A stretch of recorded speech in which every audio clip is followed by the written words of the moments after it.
Tipo, explica o que é liberdade de expressão para uma criança. Não, liberdade de expressão é você ter o direito de você dizer o que você pensa, o que você acha correto, salvo o direito das outras pessoas. O que é que isso significa? Pô, eu, Jones Manuel, tenho uma ideia sobre como deveria funcionar o mundo. Ótimo, perfeito, muito tranquilo. Agora, se a minha ideia diz que, por exemplo, mulheres são seres inferiores, não deveriam ter os mesmos direitos que os homens, essa ideia tem um problema. Ela é paradoxal, né? E eu preciso ser responsabilizado por isso. Por exemplo, no Brasil, racismo é crime. Então, assim, se você faz uma fala racista, você vai ser responsabilizado judicialmente. E aí, repare, do ponto de vista, inclusive, jurídico, a responsabilização é sempre um ato a posteriori. Então, você não foi impedido de falar. Agora, quando você fala uma coisa, você tem que arcar também com os custos e as consequências da sua decisão de expressão. No Brasil, nos últimos tempos, teve um falso debate sobre a liberdade de expressão no humor, e o caso do Léo Lins, teve gente dizendo que a piada estava sendo criminalizada. Não existe crime de piada no Brasil. Isso não existe no Código Penal. O Léo Lins, ele foi processado por crime de racismo. A gente pode debater ou não se o conteúdo dele ali era racismo, mas assim, foi um crime de racismo. E aí, a partir do momento que você assume a possibilidade de falar aquelas coisas, você assume sabendo que tem consequências. E aí você pode encarar elas ou não, mas assim, todo mundo sabe que tem consequências, sabe? Então... Mas aí, onde você acha que entra a flexibilidade às normas por se tratar de um conteúdo artístico? Saca? Porque, tudo bem, a gente pode pegar a piada do Léo Lins como um exemplo, mas essa piada dele é um exemplo extremo, certo? A gente está pegando o mais extremo do que... Os conceitos e os temas abordados da maneira como é apresentado é o mais extremo no sentido de humor ácido e provocador e realmente que chama atenção pelo ultraje imbuído nisso, certo? Mas existe um espectro enorme onde você tem nuances, de certa forma que, a partir de um certo limiar, algumas coisas podem soar para algumas pessoas ofensivo e para outras claramente não é. Certo. Ao passo que quando você vai para o extremo, cada vez fica mais unânime uma certa opinião de que aquilo passa de algum limite, às vezes nem dito, certo? Tá. Então, como é um espectro tão cinzento e algo tão degradê, cara, onde você acha que entra a interpretação, sabe? Porque eu não confio no bom humor de um juiz, certo? O juiz eu não acho que é o meu público. Perfeito. E não acho que é o público do Léo Lins. Como diria o Choque de Cultura, a justiça tem que acabar. Saca? Eu não acho que o vereador, o deputado, não é o público. Não acho que é o público do Léo. Assim como também acho que não é o meu. Certo. Só que eu não vou no extremo que o Léo vai. Se um dia eu derrapar ou por algum motivo eu for, eu posso estar também nesse lugar. Eu entendo isso. Mas eu queria entender a sua opinião em relação a essa flexibilidade de normas quebradas que o humor implica e exige para existir. Tá. Saca? Porque é algo que, para mim, parece extremamente subjetivo e parece uma carta que pode ficar na mão de um poder para ser usada por conveniência. Eu acho que é subjetivo, mas ao mesmo tempo, paradoxalmente, é muito objetivo. E aí vou te dar um exemplo, continuando na raia do humor. Há uns 6, 7 meses atrás, eu tava vendo um vídeo do Rodrigo Marques, que a gente tava comentando agora há pouco, humorista lá de Pernambuco, né? Meu amigão. Que mora aqui em São Paulo. E aí o Rodrigo Marques tava fazendo piada com crente. E aí algumas pessoas crentes não gostaram, e aí fizeram campanha pra boicotar ele, pra deixar de seguir, por aí vai. Até um deputado da bancada evangélica veio querer dizer que ele tava divulgando cristofobia, não sei o que, não sei o que mais lá. E no final, cristofobia é um termo que eu nunca tinha ouvido. Cara. Fobia cristã. E no final não deu nada. E aí por que não deu nada? Veja, no Brasil, o grupo evangélico não é um grupo oprimido. Não é um grupo minorizado. Não. Tipo, historicamente, se você for falar que os romanos perseguiram os cristãos no ano 300, você pode falar que um povo... Mas aqui no Brasil é outra realidade. E até os protestantes, no começo do século XX, até eram perseguidos pela Igreja Católica quando era religião oficial, mas isso deixou de ser uma realidade há décadas, né? Então, por exemplo, o grupo evangélico, ele não é um grupo minorizado. Ninguém apanha na rua por ser evangélico. Ninguém tá tendo suas igrejas invadidas por ser evangélico. Ninguém tá deixando de ser contratado por ser evangélico. Então, não existe existe na estrutura da sociedade brasileira, tanto na base da sociedade como nas instituições jurídico-políticas, um preconceito contra evangélicos. Nesse sentido, a piada, ela tem um impacto diferente, ela tem um sentido diferente, ela tem uma simbologia diferente, ela tem inclusive uma função social diferente, porque em vários aspectos, inclusive, lideranças que se colocam como evangélicas instrumentalizam a religião, inclusive para propagar opressão e preconceito contra outros grupos sociais, como LGBTs, como religiões de matriz africana. Então, nesse caso, por exemplo, existe uma contextualidade da própria realidade brasileira. Ninguém no Brasil é oprimido por ser evangélico, ponto. Já quando a gente vai para a questão de pessoas negras, existe o racismo enraizado e estruturante da sociedade brasileira. As pessoas têm menos acesso a emprego por cada cor da sua pele, recebem menos salários, têm menos oportunidades, têm mais chance de sofrer negligência médica, têm mais chance de sofrer violência obstétrica, uma mulher negra na hora de ter um parto, tem mais chance de apanhar na cara da polícia, de ser assassinado, de ser parado numa blitz e tal. Aí, quando você vai fazer uma piada sobre pessoas negras, por exemplo, há uma contextualidade diferente, porque essa piada, e aí eu não quero entrar aqui em teoria do humor e da estética, porque seria um assunto muito complexo, mas veja, a piada, ela pode ter, de maneira simplista, uma função de subverter as normas e os padrões que estão postos, ou ela pode ter uma função de reforçar.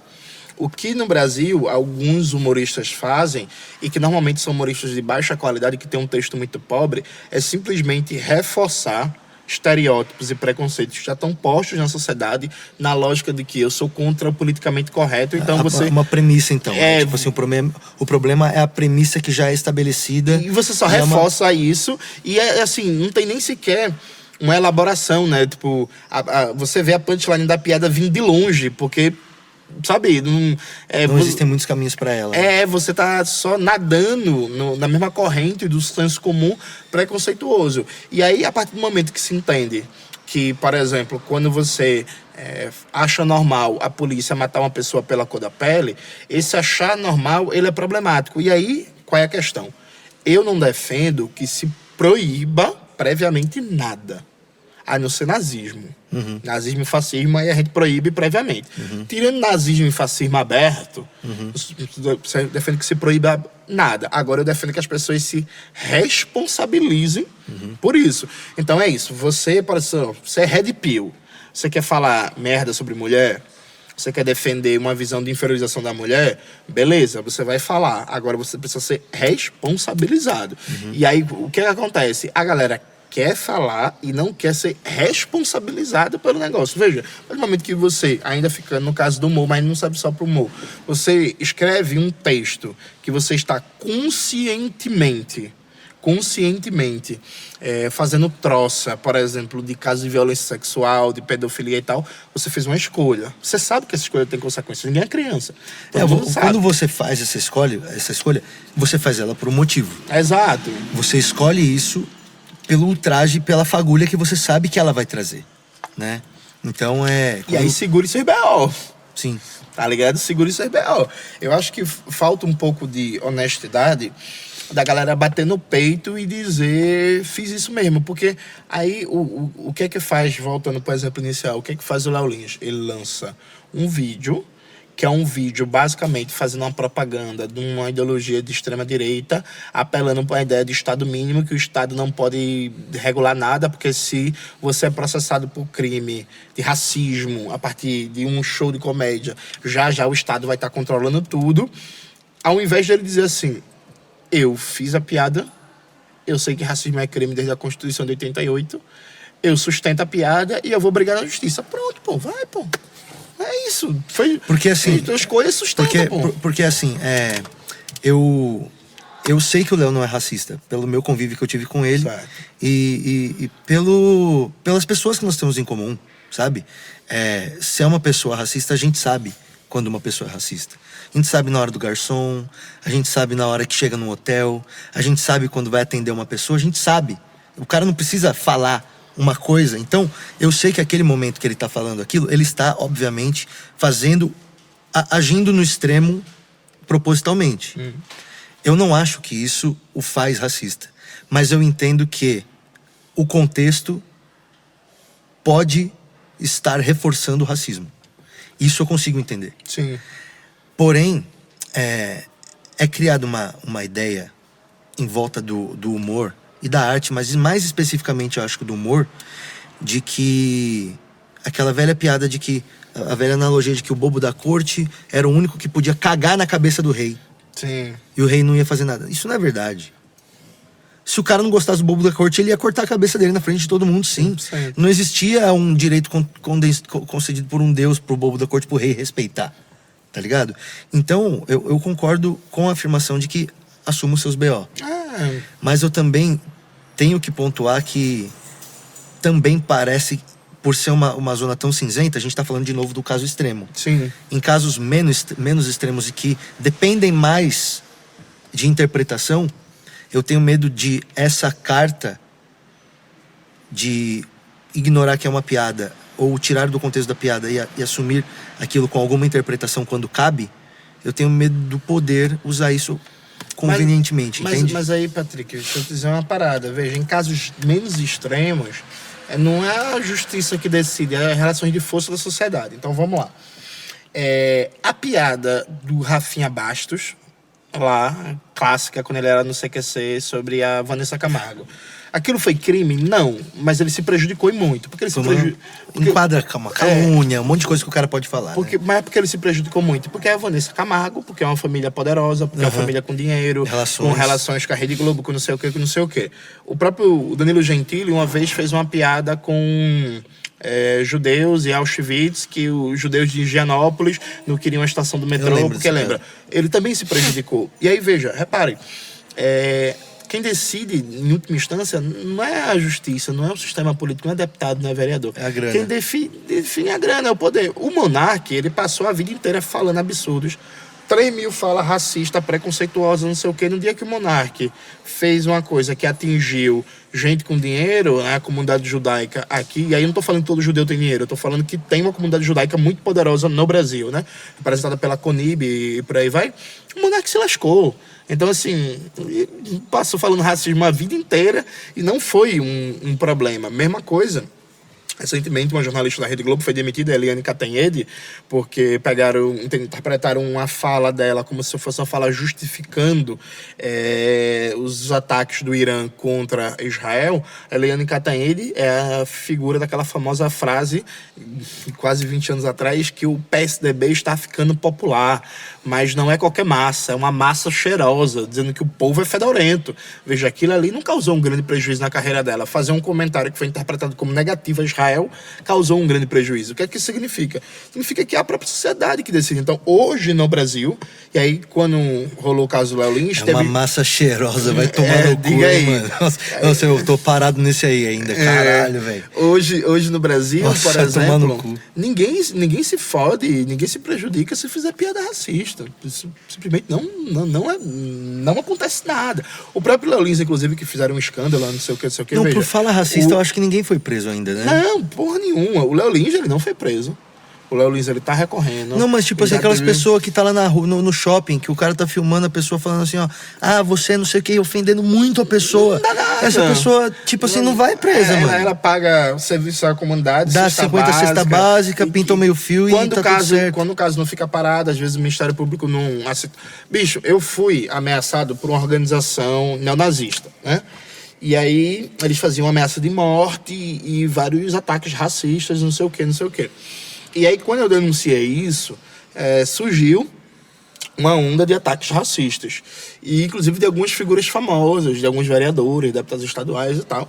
E aí, eu, junto com a minha equipe jurídica, alguns casos a gente tem um encaminhamento. Então, teve um caso, por exemplo, de um vereador, que eu não vou citar o nome, que eu não vou dar promoção a ele, que o cara fez uma fala abertamente racista, mandou uma mensagem pra mim no inbox do Instagram, e aí fomos atrás de tentar enquadrar o cara na justiça e deu nada pra ele, sabe? Uhum. Então, em última instância, e aí a gente volta para um aspecto que... O que é massa? Porra, quando você cria uma arte que ela vem para subverter o que está posto, uma arte que faz você pensar, uma arte que faz você sair do senso comum, sair meio que do que você está esperando enquanto expectativa do espetáculo, ela tende a quebrar as normas estabelecidas, inclusive as normas estabelecidas de poder, né? Então tende a fazer com que você imagine uma situação diferente. Essa é a função do humor, é subverter uma regra estabelecida ou quebrar um costume, mas de forma inofensiva. Perfeito. Mas... Eu vejo como um escapista, sabe? Pronto. Tipo um Houdini. Perfeito. É você se colocar numa situação que parece que não tem escapatória e de frente do público você conseguir sair daquilo ileso, sacou? Você toca o assunto perigoso, você rodeia ele, mas você consegue acertar ele de um jeito que o público aceita. Perfeito. E quando você coloca a corrente demais em você, cara, se você se afogou, não é culpa do público. Sim, sim, é isso. Mas aí veja, mas você pode também fazer uma arte que disfarçada de arte, ou não, a arte é uma arte ruim, que ela só faz reforçar os estereótipos e você sinaliza para um grupo.